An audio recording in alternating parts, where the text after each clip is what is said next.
Sports app. Time now for a little but first, Nick, you're talking a surprise DM you received. Yeah, so usually my Instagram DMs are just lousy with people sending poorly made LeBron James photoshops and really mean, inappropriate comments about me. So I don't check them all that often. This morning, though, I'm like, let's give it a gander.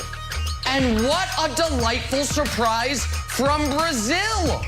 Yesterday, João Paulo Mankiewicz got the COVID vaccine, and look at what he brought.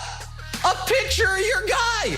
I don't totally understand what's happening here. However, João Paulo, I believe, was inspired to get the vaccine after the commentary on this show and decided to pay tribute by bringing what appears to be a beach towel. I'm not sure. A blanket? Emblazoned with a blanket. I don't know what it is, but that is delightful. Folks, go get the vaccine. You don't have to bring a picture of me when you do it. But worldwide, Wilds, we're changing lives. João Paulo, you know apologies if I mispronounced your name, but this is delightful. I imagine the person administering the vaccine was very perplexed about what was happening here, but I am delighted about it, and good to see we have viewers in Brazil. What an awesome story. Great job, Jenna. I think if we could also go the other way on vaccine hesitancy, get the vaccine, or you have to get this Nick Wright beach towel. So go the other way, too. I don't think he necessarily was a fan. He's like, oh, boy, now I can throw this away. Either way, you're getting the vaccine. If you don't get the vaccine. Exactly. Yeah. Exactly. Either way, great. Oh, that's fantastic.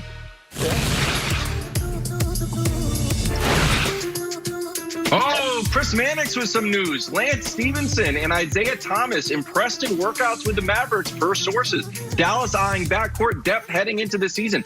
Inject this straight into my veins just like the vaccine. There's two things I want injected. Jason Kidd and Jared Dudley's like, all right, we haven't gotten out of the first round with Luka. What should we do? Should we draft some sort of or add some sort of like random kind of like solid players to the team? No. Go the other way. Add Lance Stephenson, energy, excitement, enthusiasm, and then bring old IT. If the Celtics don't want IT back, which they obviously should bring back, IT just dropped 81 points in Jamal Crawford's Pro-Am game up in Seattle. Could not get a better guy in the locker room or a more energetic and exciting scorer. His hip is okay. He feels better than ever. He looks better than ever. He deserves a shot. I would love, love, love if Jason Kidd, Mark Cuban, and Luka added not only Lance, but IT to the Mavericks. Good luck, IT. Everyone's rooting for IT. All right. Time for Drawing a Blank. Now, the Baltimore Ravens added some new weapons to their receiver room this offseason. One of them, Sammy Watkins, who's back at practice. Who's not at practice? Rashad Bateman and Miles Boykin both getting moved to the IR. So once again, Lamar will be asked to do a lot with a little. Hey, Stink, Lamar Jackson's weapons this season are blank. Irrelevant.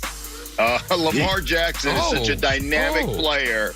He is such a dynamic player, and this offense is so incredibly hard to prepare for.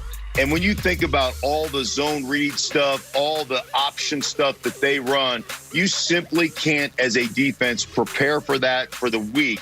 You can't get a good look at it, and you can't do it live in practice in today's game. So you have to basically learn on the fly. When you learn on the fly in the first and second quarter on how you want to get your run fits, who wants to play force, who's got the fullback, who's got the tailback, who's got the pitch, who's got the quarterback, and you've got to go through that. By the time you kind of get a plan together and have a feel for it, you're already down by 14 points. So I just don't think they're relevant. I think this offense is so unique. It is so hard to prepare for. And Lamar is such a dynamic player that you can put anybody out there. He's going to get one-on-one matchups because you're hell-bent for election to stop the run. I just don't think they matter. Yeah, I think they might, though, matter, Stink, to Lamar's ability to secure the bag and get the contract extension that quietly Lamar and Baker are still waiting on those. Season starts a week from yesterday, and we thought maybe all three of those quarterbacks were going to get their contract extensions. Only Josh Allen has gotten his. But I do think it's somewhat of the status quo. Ravens have not been able to get this right since Lamar's been there. And so when right now your healthy guy is Sammy Watkins, that's a concern. Sammy Watkins was awesome for the Chiefs when he was available. He was awesome for the Bills when he was available. Problem is, he is rarely available. Boykin's on the IR. Bateman, who was supposed to be the guy who really put them to another level as a first-round pick, that is a tough, receiver's a tough position to make an impact on as a rookie. It's almost impossible if you miss essentially all of training camp and now the first few weeks, 6 weeks of the season, as he's going to. And so then you're leaning on Hollywood Brown, who he has had trouble of his own staying healthy.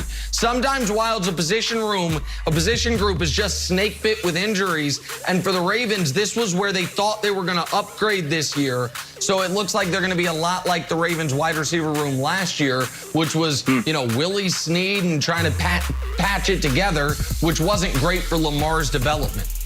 Yeah, so that's why I said tight end centric. Mark Andrews led the team in yards per game. So did, guess who else did? So did Kittle. So did Kelsey. Problem is, those guys had, 75, almost 100 yards per game. Mark Andrews had 50. But Stink, I want to ask you a question. The narrative, or there was a storyline like, people have figured out Lamar. This is going to be the year, Lamar gets figured out. That seems to be something that's circulating around the media. But we've had several players on, you being the latest one, who just don't buy that at all. What do you think the disconnect is between the media saying, they're going to figure out Lamar, and former players saying, no, it's too hard, it's impossible? Yeah, well, the disconnect is that, you look at Lamar and you look at the skill set and the way he runs the football and the way the Ravens run the football, and you're like, okay, you'll figure him out if he diminishes as an athlete. Because right now, he is the freak show of all freak show athletes. When he makes defensive backs in the NFL look silly by the way he runs around them, like, are you going to figure out athleticism? Are you going to figure out his ability to move? I mean, that until that diminishes, until that wanes, he is what he is. And the way they run their offense, they do such a great job because Lamar, in many instances, becomes another running back out back there. The way they run it, if you split the field in half, and I do this all the time, I'll just draw a line down the middle of the football field. They'll pull guys in quick motions from one side to the other side, and then all of a sudden, you split it in half, and you got 5 guys on one side and 5 guys on the other side, and all of a sudden you have 7 blockers with Lamar carrying the ball on that half of the football field. So you're getting a 5-on-7 matchup against the defense. You figure that out. Well, we got 2 extra blockers to your number of defenders. You're not figuring that out. And because you pack so many people in there, you're getting one-on-ones on the outside to your tight ends, to your running backs, or to your wide receivers, You're getting those seam shots down the middle where you've got one-on-one coverage, and that's where Lamar is dangerous in the passing game. So are you going to figure it out? No, you're not going to figure that out because nobody else does it. So, Stink, couple things, including a question. First one is, you're making me nostalgic for doing radio because nothing screams a radio studio like a broken chair off in the background that one of your goofball co-hosts tried to stand on and broke. Every radio studio I've ever worked in,